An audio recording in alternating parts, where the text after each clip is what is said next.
What if I told you that story is a spiritual cover-up 2,000 years in the making? What if the most famous moral code in the world, the Ten Commandments, was not a divine original, but a refined copy of a much older, much deeper, and far more profound system of wisdom? What if the cradle of this wisdom wasn't the desert of the Middle East, but the banks of the Nile in ancient Kemet, what you call Egypt? In the next hour, I'm going to show you the 42 laws of Ma'at.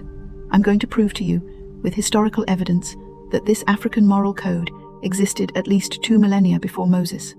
A direct, side-by-side comparison showing that at least 8 of the 10 commandments have clear, pre-existing parallels in the 42 laws of Ma'at, a system documented in the Egyptian Book of the Dead over 1,000 years before the Exodus.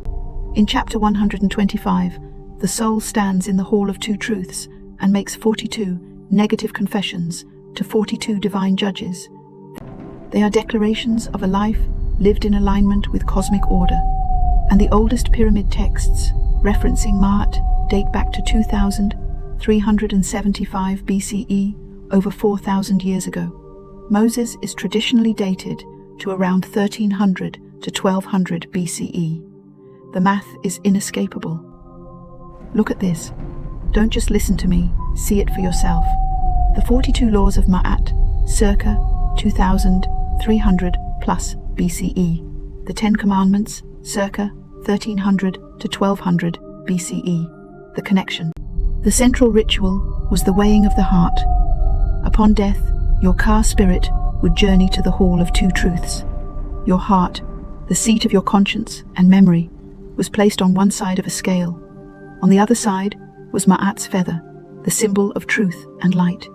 If your heart was heavier than the feather, burdened with lies, violence, and selfishness, it would be devoured by the goddess Amit, a creature, part lion, hippo, and crocodile. But if your heart was in balance, if it was as light as the feather, you were declared true of voice and ushered into the heavenly field of reeds. Here is the revolutionary, mind-blowing truth they don't teach you. The judge was your own heart.